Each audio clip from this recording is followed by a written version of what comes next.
राधे राधे महाराज जी, आपके चरणों में कोटि कोटि नमन। महाराज जी, मेरे से डॉक्टर के कहने से गर्भ हत्या हो गई थी। महाराज जी, मैं पापी हूँ, व्यभिचारी हूँ, मेरे कर्म प्रेत योनि के बन गए हैं। महाराज जी, मुझे राधा रानी कैसे मिलेंगी इससे? वैसे आप नंदगांव के हैं, भगवत पार्षद हैं, आप अपने स्वरूप को पहचानिए। आप श्री कृष्ण सखा हैं। आपसे अगर ये अपराध बन गया है तो अगर धन हो आपके पास तो किसी विद्वान पंडित जो भागवत का मूल संस्कृत से पाठ कर ले, आप घर में बुलाइए। 7 दिन में वो 4 घंटे 5 घंटे का समय लगता है। पूरी भागवत अगर आप पाठ करा लें तो जो अपराध बन गया जाने में या अनजाने में, वो बिल्कुल नष्ट हो जाएगा। महान समर्थ है श्रीमद् भागवत। हाँ, धुंधकारी प्रेत ही बना हुआ था, केवल भागवत सुनने मात्र से वो हरि पार्षद होकर विमान आया और भगवान के धाम को गया। तो श्रीमद् भागवत सुन ले और आगे कोई ऐसी गलती ना होनी चाहिए। और आप समझो, आप भगवान के पार्षद हो, आप नंदगांव में हो, लाला के जन्मभूमि में हो, क्रीड़ा भूमि में हो। हाँ, क्या होता है गृहस्थी में अनजाने में भी ऐसे पाप हो जाते हैं।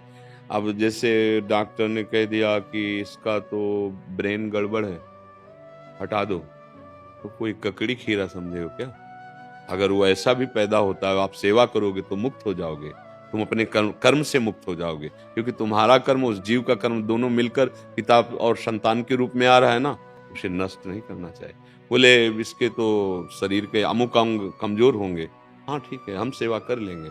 नष्ट करेंगे तो एक भारी हत्या, भ्रूण हत्या, गर्भ हत्या, ये बहुत बड़ी हत्या मानी जाती है। फिर इसी के कारण हृदय जलता रहता, फिर संतानें होती तो फिर वो पादुका का प्रहार करती उन्हीं माता पिता पे, क्योंकि कर्म भोगने। जीवित में ये कष्ट हो, मरने के बाद फिर उसके जो हिसाब होगा वो तो बहुत, ये तो ब्याज मिलेगा। फिर नर्क गति प्राप्त। भ्रूण हत्या, गर्भ हत्या महान हत्याएं होती हैं और आजकल खिलवाड़ समझा जाता है। पीछे तो कई जगह ऐसा सुनने को मिला था कि अगर लड़की गर्भ में है तो ऐसा करके, तो विचार करना चाहिए। आप दैवी शक्ति का अपमान कर रहे हैं। तो पैदा किससे हुए हैं तुम? किससे पैदा हुए हो? तुम्हारी माँ भी तो स्त्री शरीर ही थी। अगर वो लड़की की हत्या करती तो सोचो कितना अज्ञान का विषय है। लड़की क्या है? अरे दैवी शक्ति है। आज हमारे भारत की राष्ट्रपति है नहीं? बेटी के प्रति जो है भाव रखा जाता है कि बेटी पैदा होगी, ऐसा ऐसा दहेज देना, आप क्या समझते हो? आज हमारे भारत देश की देखो ना, एक किसी की कन्या ही तो है, बेटी ही तो है, राष्ट्रपति है। कोई ऐसा है कि बेटी हो गई तो किसी, ऐसा नहीं है। हाँ, दैवी शक्ति है। ये बड़े मूर्ख हैं जो अपनी गर्भस्थ कन्या की हत्या कराने की बात सोचते हैं। अरे दहेज देना, अच्छा ठीक है, लड़का हुआ, सब लड़कियां नहीं तो ब्याह कहां से होगा? लिए लड़का घूमते रहो, कहां से? बस केवल लड़का तुम्हारे हो गया तो तुम महान हो गए क्या? वो लड़की हो गई तो कोई लघु हो गया क्या? ये उसकी उदारता है कि अपनी पुत्री को भी देता है, जो बनता है वो धन देता है, तुम्हारे सामने नमस्कार करता है। तुम्हें झुक जाना चाहिए। तुम्हारी कुल परंपरा को चलाने वाली कन्या तुम्हारे घर में आ रही। अब ऐसी मूढ़ता छा गई है। लड़का पढ़ लिख गया तो बेचते हैं। केवल चिन्ह ही तो बदला है, वो भी संतान है, वो भी संतान है। केवल तुम्हारे पुत्र का चिन्ह होने के कारण तुम इतना बलवती इच्छाएं प्रकट करते हो कि मुझे इतना दहेज चाहिए। ऐसा ये तो बिकना हुआ। कितनी मूढ़ता छा रही कि कन्या मात्र से फिर ऐसा, और सब दैवी शक्ति से ही प्रकट है। हम सब किससे पैदा हुए हैं? किसी माँ से। माँ कौन थी? किसी की बेटी ही तो थी। कैसा कैसा अशुद्ध बुद्धि हो गई है, कैसे किसी राक्षसी बुद्धि। जबकि किसी भी हालत में गर्भस्थ शिशु की हत्या करने का, आज का जो समय चला है ना, बहुत ही निकृष्ट भावना से चला है। बोले फिर क्या करे? इतनी जनसंख्या बढ़ जाएगी तो मूर्खो, संयम से क्यों ना चलो? संयम से चलो। संयम नियम है, उनके अनुसार चलो। जरूरी है पशुवत आचरण करो? जरूरी है ऐसे महापाप करो? संयम में रहो, ब्रह्मचर्य धारण करो।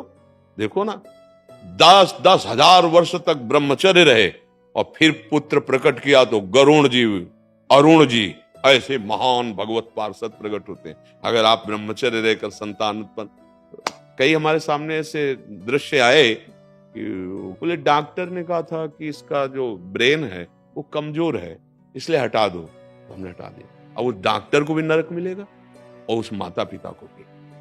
हमने इसको ककड़ी खीरा समझ रखा है। वो जीवात्मा आ रहा है, उसको आने दीजिए। जो सेवा बने सेवा कर दीजिए। उसका भोग वो अपना भोग भोग लेगा और आपका भी भोग चला जाएगा। मान लो हम कह रहे पागल संतान है तो तुम्हारे कर्म से उसका भी कर्म आने दो सृष्टि में, कर्म का निराकरण हो जाएगा, वो अपना भोग भोग लेगा, आप भी उसके संयोग से जलेंगे, कष्ट सहेंगे, आपका पाप नष्ट हो जाएगा। तो मुक्त होने का रास्ता बन गया। अब आप मरवा दिए तो सोचो कैसी माया। मैं तो यही समझ में नहीं आता, तुम्हारे आंगन में बच्चा खेलता हो, कोई एक थप्पड़ मारे तो बर्दाश्त नहीं होगा, कूद पड़ोगी, और तुम्हारे उदर रूपी आंगन पे जो केवल तुमसे सुरक्षित, तुम कैसे राजी हो गई?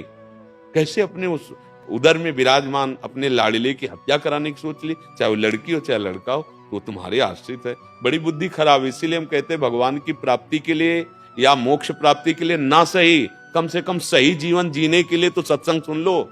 सही जीवन तुम्हारा कैसे मनुष्यता पूर्वक जियोगे, इसके लिए तो थोड़ा भजन कर लो, तो तुम्हारी बुद्धि शुद्ध हो जाएगी।